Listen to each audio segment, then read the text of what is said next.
Monsieur le Président, chers collègues, alors, nous examinons aujourd'hui votre feuille de route pour un sujet essentiel, l'avenir de nos 3 régions à travers la recherche, l'innovation et la formation.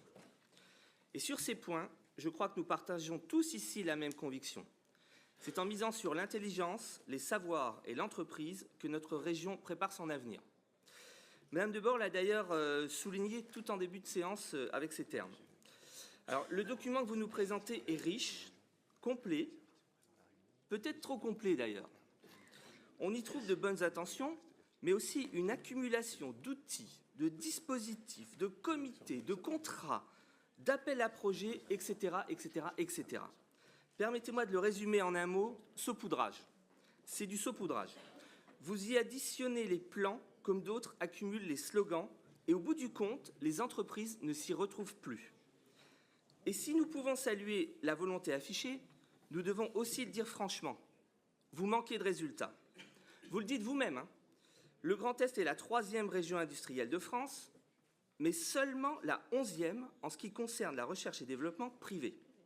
Autrement dit, nous produisons, mais nous n'innovons pas assez ici. Et tout le monde sait bien que l'innovation d'aujourd'hui, ce sont les emplois de demain. Alors, votre presque dernière position dans le classement des régions innovantes est donc un véritable signal d'alarme. Ce modèle n'est plus tenable. Alors certes, des dispositifs régionaux existent, mais ils restent souvent hors de portée de la plupart des PME. Car oui, nos PME et nos ETI innovent, mais elles peinent à accéder à vos dispositifs, qui restent trop complexes, trop lents, trop éloignés du terrain. Et c'est d'ailleurs exactement ce que souligne le Césaire. Des priorités mal hiérarchisées et des cadres qui se superposent sans hiérarchie claire. Citons ici le SRDE2I, le Business Act, le CPRDFOP, la feuille de route climat-action, etc., etc., etc. Alors, résultat, dispersion des moyens et lisibilité nulle pour les entreprises et d'ailleurs certainement aussi pour nombre d'élus de notre Assemblée, je pense. Le Césaire demande des évaluations sérieuses, des indicateurs d'impact.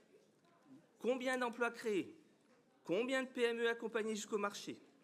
Quel taux d'insertion des doctorants en PME? Alors nous nous associons à ces demandes d'indicateurs.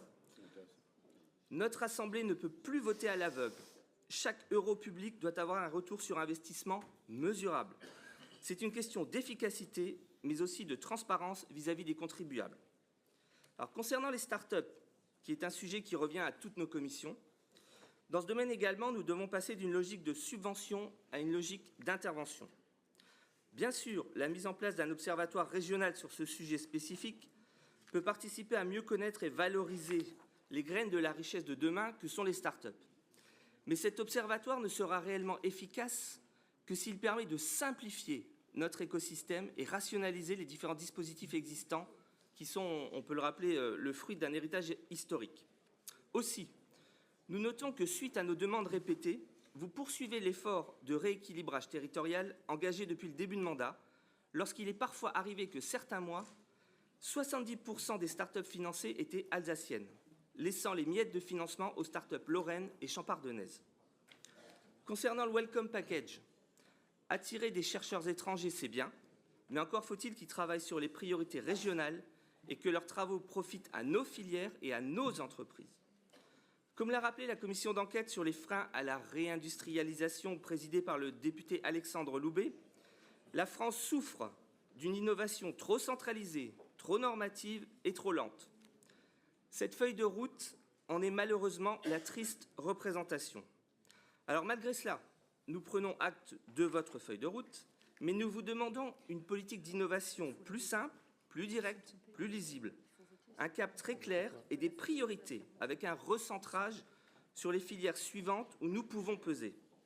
Donc, je vais en citer quelques-unes qui sont la santé et les biotech, l'intelligence artificielle, parce que sous la pression des USA et de la Chine qui pourraient atteindre d'ici 2 ans l'AGI, ça pourrait nous reléguer au rang de colonie numérique. Le quantique, qui sera demain la clé de voûte des nouvelles découvertes en médecine, en pharmacie, et pourrait transformer, et nous l'espérons, accélérer la recherche contre le cancer. La photonique, la robotique, qui couplée à l'IA va bouleverser nos modèles sociaux par une révolution que l'humanité n'a encore jamais connue. Il y a des plans en Chine et aux USA, qui prédisent que dans 10 ans, on aura quasiment 1 milliard de robots humanoïdes sur la planète, à notre service. C'est sur ces filières que l'on doit vraiment mettre le paquet et surtout obtenir des résultats qui soient mesurables. Alors, en 2023, vous nous promettiez une région qui accélère, et 2 ans plus tard, aujourd'hui, nous constatons surtout une région qui s'éparpille. L'innovation doit redevenir un outil de puissance et pas un simple catalogue d'intentions. L'enseignement supérieur et la recherche doivent redevenir des leviers de souveraineté et d'ancrage territorial, pas des vitrines administratives. Notre stratégie dans le domaine de l'enseignement supérieur, de la recherche et de l'innovation a besoin d'un cap, de choix tranchés et pas d'un catalogue. Il faut prioriser et pas saupoudrer. Je vous remercie.